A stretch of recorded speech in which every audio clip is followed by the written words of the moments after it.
nang hambog man to si Marcos nga 12-0 kuno ang senatorial race nila.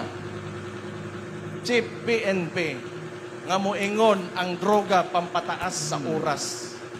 Nga pa ni si kaning asawa si Satanas. Mga hambugira kayo, mga I am very New York, kunya very British, ulo. Nag-scatter siguro na, muna natagak ng kuan.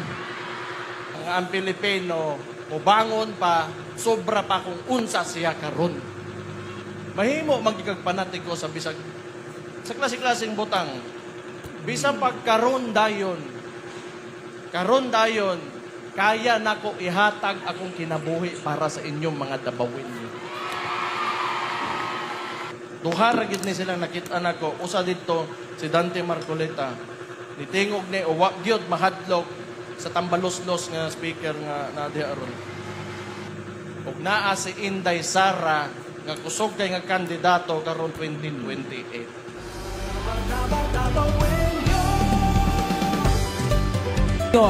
Sebastian Baste Duterte!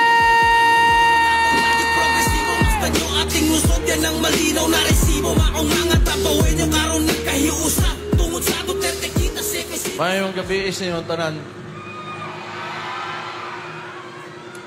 Malipayon ko karon nga makakita nga dagag tao diri sa tong rally karong gabi una. Salamat kaayos ng pag-adto. Thank you kayo.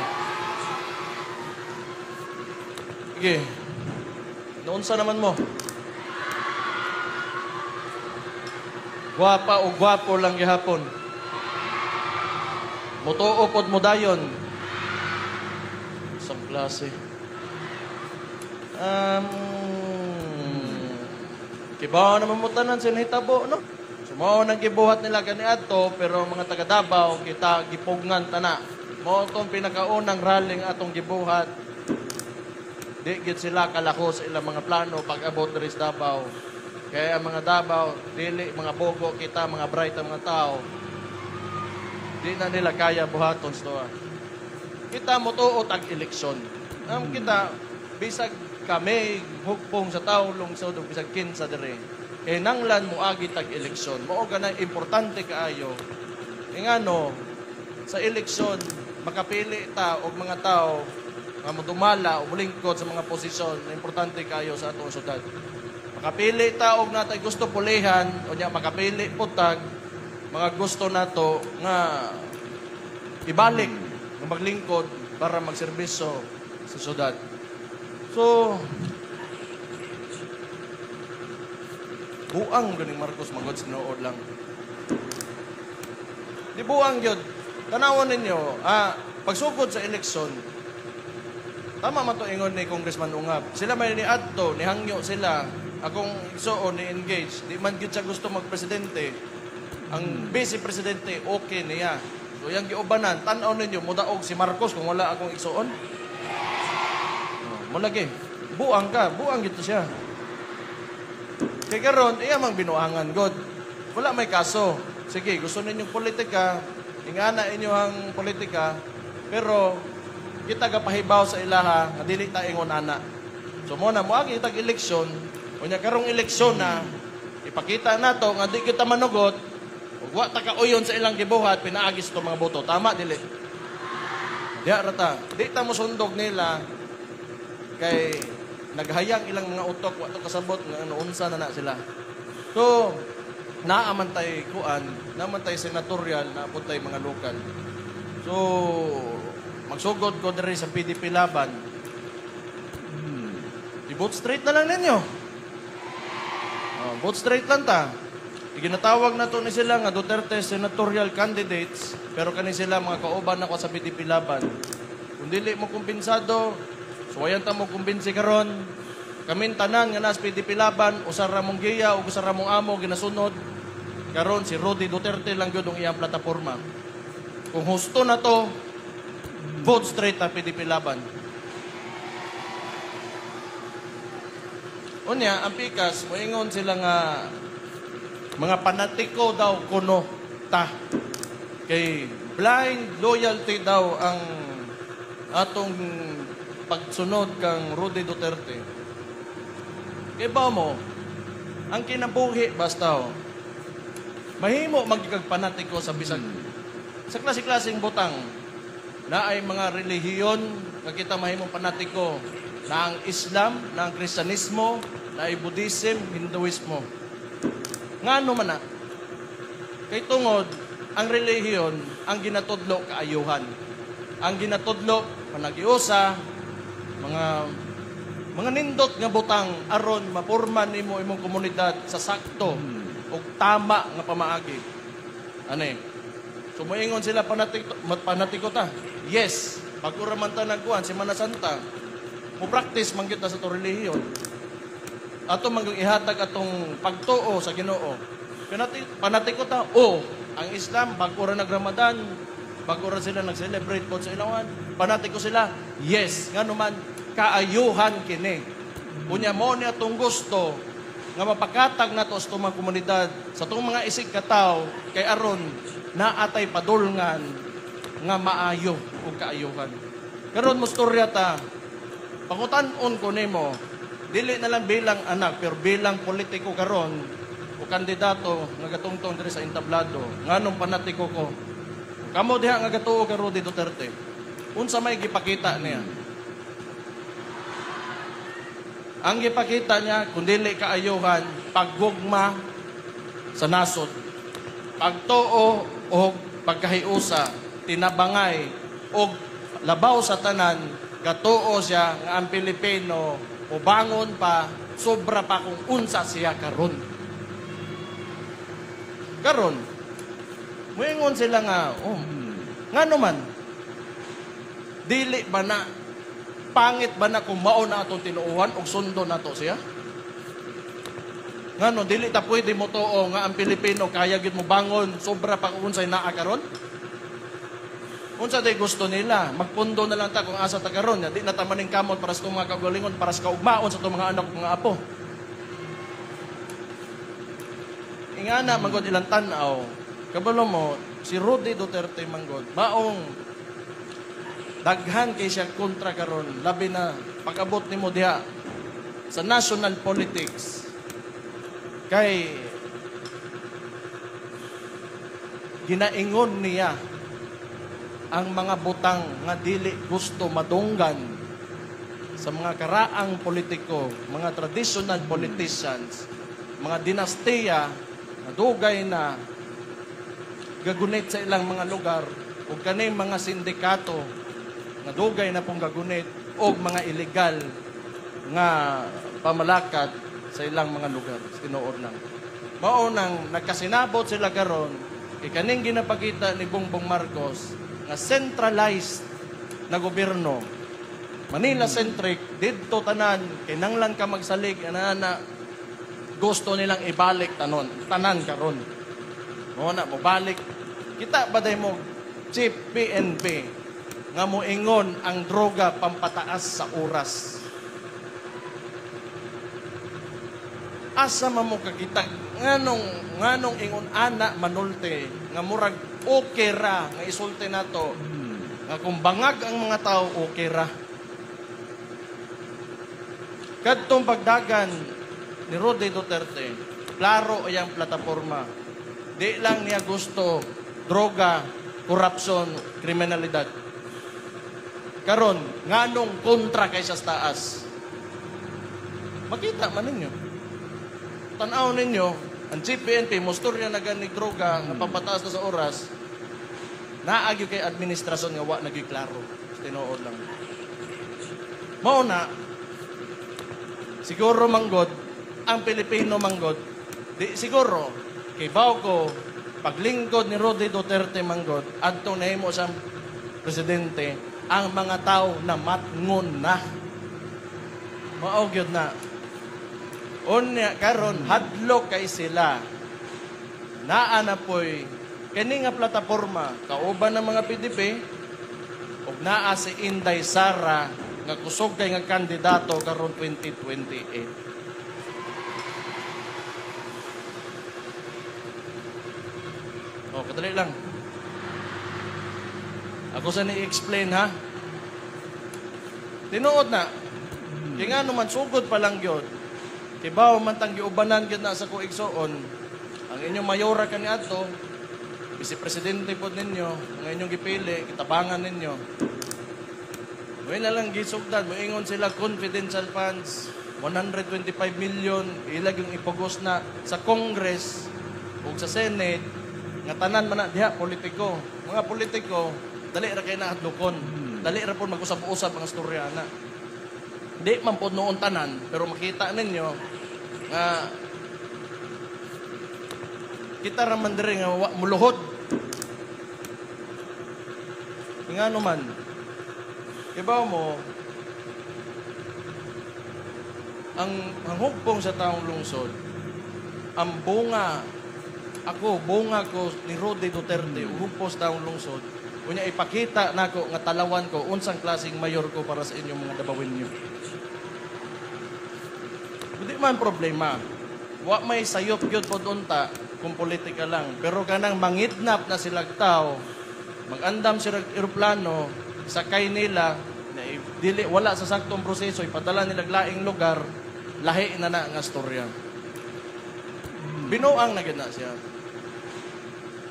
So sige lang, na may eleksyon, dali rin mamakita niya kay baw mo, ako gatuo ko, nga wa pagyod na tao, ang usakat, wa pa na tao, ang tao nga mupilde kang Rody Duterte.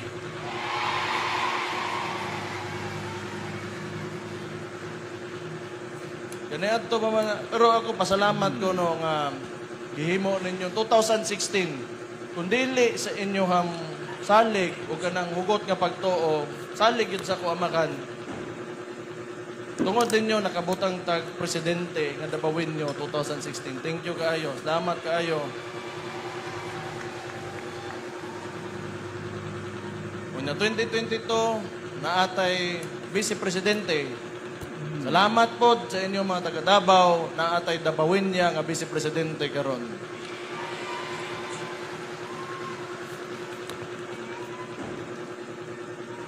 Una karon ug mahimo nang hambog man to si Marcos na 12-0 kuno ang senatorial race nila. Mutuo mo nga maka 12-0 siya? Sila ang 0. Kibaw ba mo? Nagtanaw ko ba? Kanang recent nga survey ni Marcos, duha ka buok, naa siya less than 20% ng approval niya sa national rating niya. Ang kanang gipagawas nila, tanaw na ko threshold 25%, mao na lang ginang nabilin sa iya nga pwede nilang mapakita sa publiko.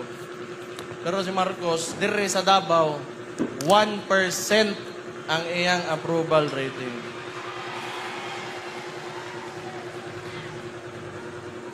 So, importante kaayo, timana nato, nga diri sa mga senador nato, naatay tulo ka buob nga taga Davao. Na importante kaayo sa kadako sa contribution in terms of income sa Pilipinas, dako kayo ang Davao gawa sa NCR.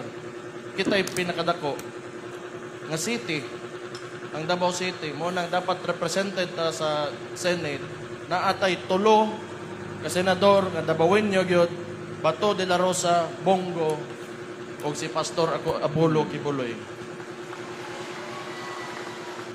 Katong ginapatawag akong igsoon sa Congress, pag-atubang niya, mo ning tao, usa sa mga nakita nako, naapod ang Duterte party list, nga nitingog, duha ra gid ni silang nakita nako, usa dito si Dante Marcoleta. Nitingog ni o wa gyud mahadlok sa tambalos-los nga speaker nga nadiha aron. Yun si Kuan, Ipe Salvador. Kaila naman mo ani, loyalista ni 2016 kauban na ginistoa, wa gyud na mo hawa. Na si Attorney Vic Rodriguez, JB Hinlo, Raul Lambino, Jimmy Bondok. Ayaw na, wa mo kaila, butuhan lang ninyo kay atoa man eh. Atoa man eh, oh. Wala man di man binuang atong gikuan ang ginastoryaan man nato kaugmaon man nato ug sa to mga anak mga apo. Sige man sila ganang okay mo politika sige ra pandaot. Sama mandaot ko dili. Ay lang. Lamang na beta niya basig daot pa ta. Di lagi basta ko ingon wa pa na tao ang tao nga mopilde kang Rodney Duterte. Dili sa karong panahon na makita nato na dugay pa na mangita patagkuan mga taod-taod pagit na. Siguro na magikahumanan tanan, di pa karon, di pa gyud naron. Makita man ako kay naaman mo dire. Makita man ako. Congressman Isidro Ungab.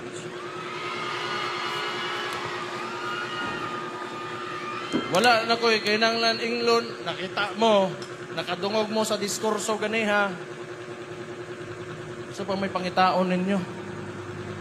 Isidro Ungab, atong nag-inusarang congressman sa ikatulong distrito. Kiba mo, ane ha, si Kong Sid, siya ay nakakita anang Bicam report kagikaso na to anang mga ugok diha sa taas karon. Kay ba mo unsa ka lisod? Di mapod nga kanang ingon ko nga mahadlok yun ta. Pero ang tao nga musukol og administrasyon para sa katarungan o para sa kaayuhan di gyud na lalim. Labi na nga dako imong kalaban tanawa si Sid Ungab mauni siyang tao nga sukol para sa inyo. Ha? Ibaw ba mo, gatong sugod aning tanan, pag human nagkuyaw-yaw tungod sa presidente ng luspad man gani ko, tinuod lang, di ba na lalim? Pero kibaw mo, ingani maguna siya. Bisan pag karon dayon, kaya nako ihatag akong kinabuhi para sa inyong mga dabawin niyo.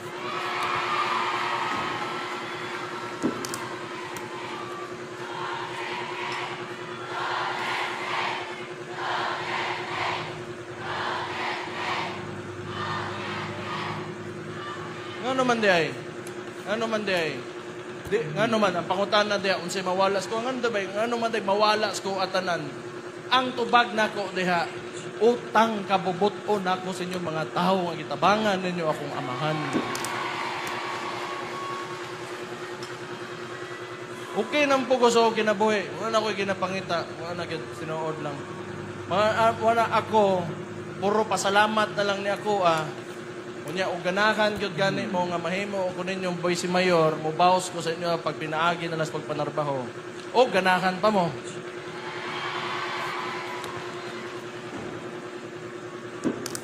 Hinay man yung tingog oy.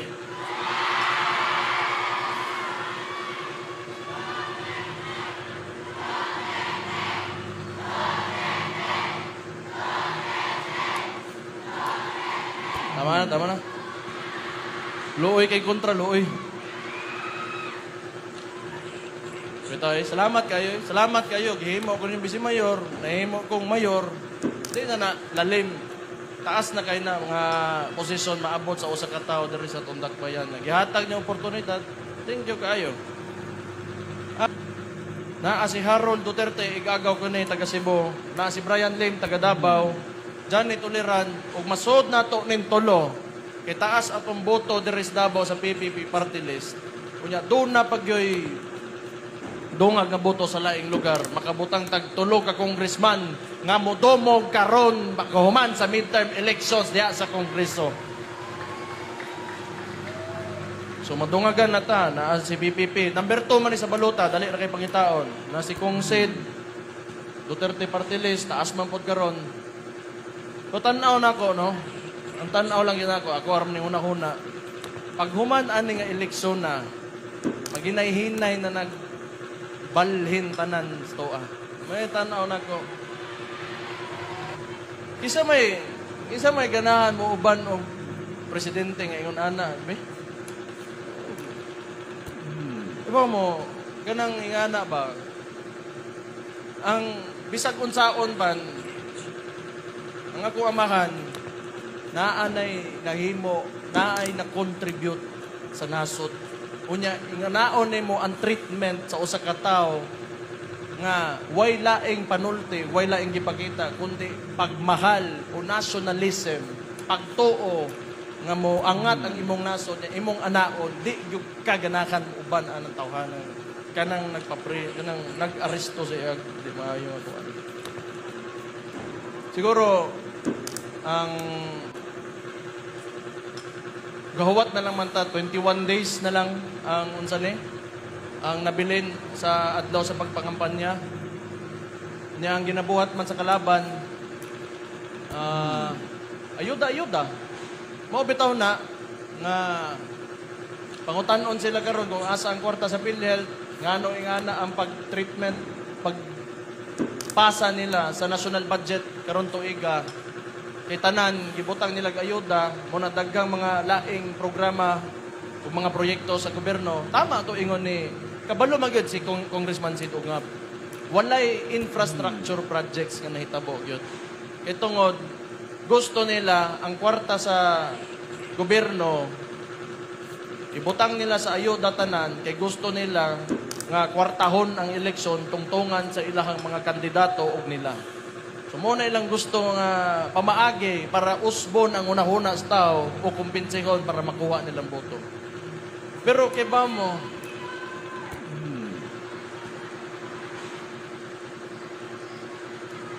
pero kani adto pa, sukad pa gyud. Wa man gyud madaog kwarta ning Davao City. Imposible kay na dire. Naa man ay gamay, bro. Di, kaloko ra kay sila sa tuwa kung mauna ila kang pamaagi para makuhag boto. Igi na mo ganan mga taga Davao. Pero dawatan ninyo. Waan ninyo, hotdog yun ninyo na di kinaaman, mo man ilang pamaagi. Gusto ninyo, pasakitan na to sila, hotdog na to, hindi na to tagaag boto. Tama, mali. Scatter ninyo, bantay lang mo. Labayan ito mag-micron.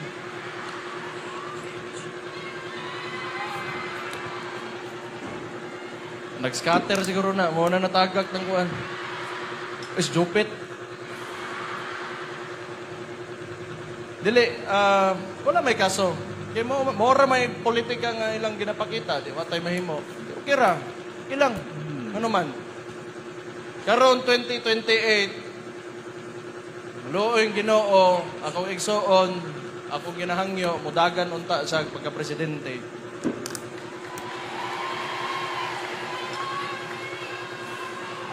Aron, di ba mo, mapadayon na to ang nindot kay na plataporma ni Rudy Duterte, ang tunay na pagbabago. Sayang kaayo, mo ni sila, maghimog bagong Pilipinas, ang katong bagong Pilipinas day nila, ang kaniadto nga Pilipinas, mo nang gitawag nila nga bag-o karon nga himo nilang gyud. Sarawa ang iso sa administrasyon karon di nila matubag. Supreme Court na ha, judiciary. Kwarta, bilyon. Hindi nila matubag. Nya ilang itudlo ang vice presidente nga na ako may problema sa kwarta. May problema. Niingon naman siya nga matubang siya. Na impeachment case, tanan na lang, tanawon ninyo ang balita, puro, kundili, Duterte, Davao City, pangit, Duterte, pangit, Davao City, pangit. Pero kami man ang mga mistiso, di man sila.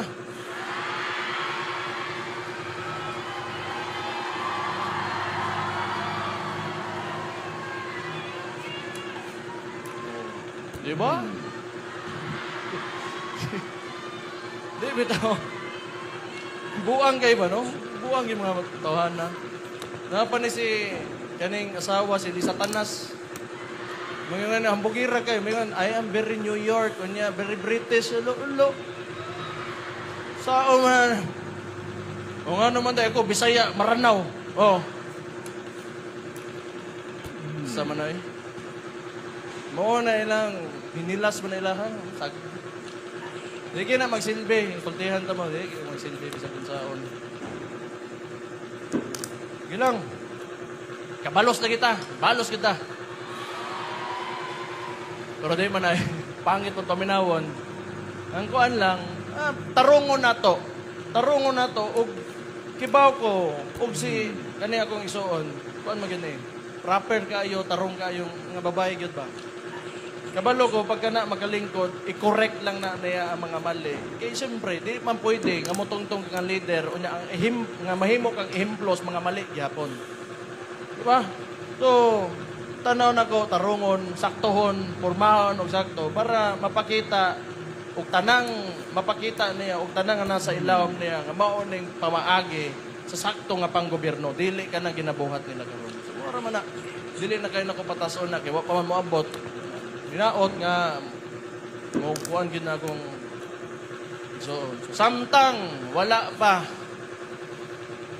ibalik nato si Rudy Duterte.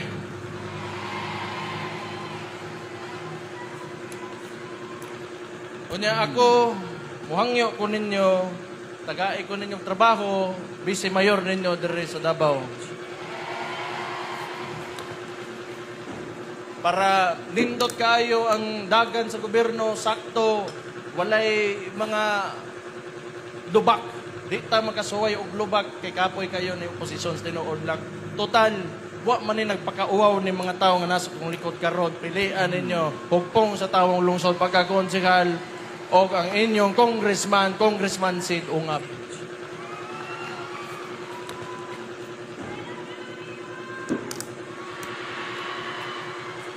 Puro mo yung unaan na, eh. Pero tinood, dili, wala man po ko diri kung wala na akong gigugmaan dabawin nyo. Mora magyalpod na. Asa, kapo yung trabaho, ah. Kaya na ko eh. Kaya gina akong magsakripisyo sa inyo. Mo gina akong barisan lagi karon. Mo gina akong maingon sa inyo. Basta hugpong sa tawong lungsod, usa lang ang kasing-kasing ana pagserbisyo sa katauhan sa Davao City. So, salamat kaayo sa inyong tanan. Mabuhay ang Davao City. Mabuhay ang Pilipinas. Mabuhay ang hugpong sa tawong lungsod.